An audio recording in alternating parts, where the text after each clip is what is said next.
And we're back. The other 9 guests claimed that they were dancing with a partner, but 9 pairs did not split evenly into pairs. Someone was lying.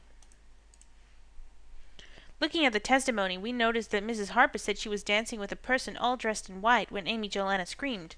We only noticed one person all dressed in white. The chef, Sergio. But Nicola Hamble said her dancing partner was a man without a hat or a wig on his head, and the only one man without a hat or a wig, Sergio. Either Mrs. Harper or Nicola Hamble was lying, but which one? Chuck said that he'd been watching Nicola all the time, and he was convinced she didn't do it. And Sergio said he was dancing with a woman in a mask. But Nicola Hamble was wearing one, but Mrs. Harper wasn't. She was lying. She wasn't dancing with Sergio. She was trying to steal Amy Jolana's emerald pendant. To be sure, we can match up the other guests to their dancing partners, and what they say proves to be true. Mr. Pelosi and the woman in the gorilla suit, Sylvia Torres, Amy Jolana and the man in the big hat, Chuck. Mrs. Starr said she was dancing in a man that he was dancing in a person in a space alien costume. That was Mrs. Case. Amazing. I always knew we'd be on the front of the paper with a famous movie star. No, you didn't. Just remember, it was Resulka who filled out who stole the tiara. It was a pendant. Jake, what's wrong with you? You're an idiot, Jake. That's right, Resulka. Resulka deserves all the credit. Let's see that article. This detective story stars a real Hollywood actress. Excellent. Wow. Does broccoli make hair grow? 3 Musketeers foil emerald heist. The 3 Musketeers rode again today when Mr. Starr, Resulka, and Jennifer Eagle caught 2 jewelry thieves red-handed, or in this case green-handed. The thief attempted to grab the priceless emerald pendant of actress Amy Jolana. Quick action by the swashbuckling Mr. Starr stopped the theft, and top-notch detective work by the 2 eagle-eyed detectives fingered the ringleader, Mrs. Linda Harper. Once a wealthy woman, Mrs. Harper spent her fortune and turned to crime to pay the bills. When I arrived, the crooks were already caught, said Police Chief Barnes. Richview should be proud of its active citizens such as Mr. Starr, Jennifer, and Resulka. Oh yeah. Time to do the case of the puzzle poochers. Come on. Phone? Nancy? Phone. Eagle Eyes, Jennifer here. Jennifer, it's Dr. Kendra. Can you and Resulka come down to the dog show in Taylor Park? The whole thing is a shambles. Sure, what's going on, Dr. Kendra? They're fighting. They're snarling at one another. They won't obey. They're very, very bad. I don't know, Dr. Kendra. You're the president of the RICHVEIW dog fanciers. If you can't get the dogs to obey, I don't see how we could. I'm not talking about the dogs, Jennifer. I'm talking about their trainers. The dogs are doing strange things, and the trainers are all blame each other. Please, come and help. Okay, we'll be right there. Come on, Resulka, let's go. Oh, look there, we can actually go places again. To Taylor Park. Oh, good God. Don't tell me Nancy's wrapped up in this. The annual Dog Fancier show is a big deal here in Richview. It's just a local match, but some of the dog owners get very competitive. As for the dog trainers, well, it's a big test or something. They all get pretty worked up. This has really been a strange day. All the dogs failed the field test, except for Professor Crank's artificial dog, Pika. Of course, Pika's not really a dog, so we can't give it the medal. We only let Pika in the show as a favor to Professor Crank. Everything went fine until we began the field trial. Professor Crank sent Pika out first. I must say his dog is very obedient. But then all the other dogs went nuts in the field. Some of them ran around in circles, some just stopped, and one came back whimpering. Richview's 2 dog trainers, Mrs. Preston and Mr. Hicks, blame each other. They got into a terrible argument. Finally, I had to ask them to leave. I think they took their squabbling over to Riverside Park.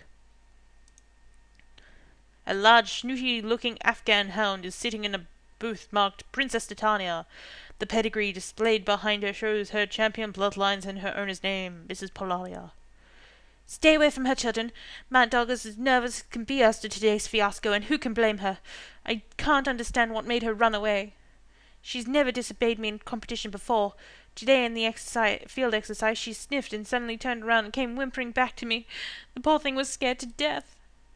Was there anything for her to be scared of? Absolutely not, but Afghan hounds are originally bred to pack in hunts, not by themselves, so it's their instinct if they detect danger to come back to a pack leader for protection.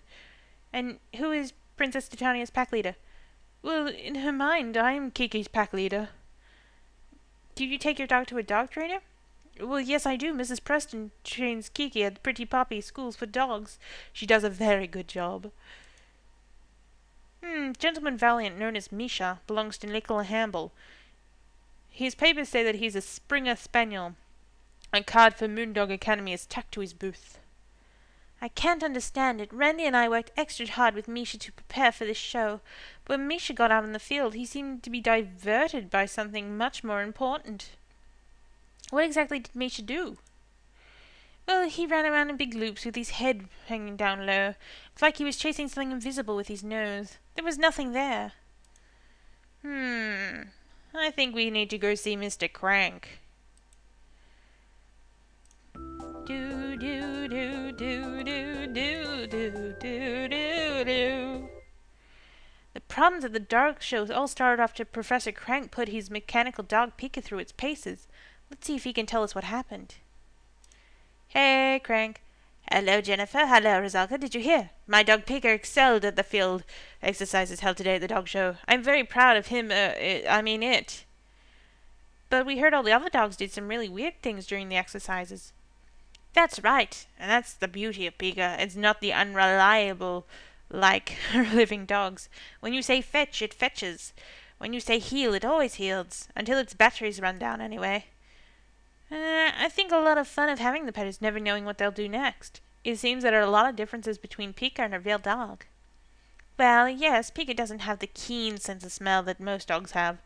If people need to sniff something out like an escaped prisoner or something buried in an avalanche, they don't use machines. They use dogs. What's in the box? Professor Crank's experiment table is covered in bits of scrap metal, plastic, and a few microchips and a soldering iron. A box under the table, or next to the table, contains a remnant of a failed project. What in the world is that? The box contains a surfer's bodysuit with thousands of roller skate wheels all over it. Oh my god, this sounds awesome. There is a metal helmet with a big dent in the top. A note pinned to the suit says body skateboard. Works great. Needs brakes. Look at that. Pika, the robot dog, is made of plastic and electronic circuits. The artificial dog is plugged in an outlet in the wall. Its tail is wagging.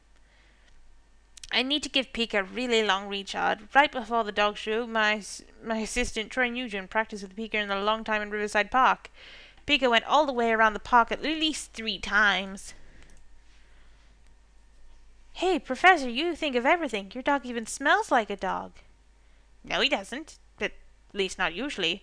No smell has the advantages of a mechanical dog. But wait, you're right. It's very faint, but he does smell funny today. How odd. He didn't have enough contact with the other dogs at the show to pick up their scent. I wonder what it could be. Well, he went around the park a good couple of times with Troy, didn't he? Maybe he met a dog there. And, they did the booty shank. Oh. Why, this looks thrilling.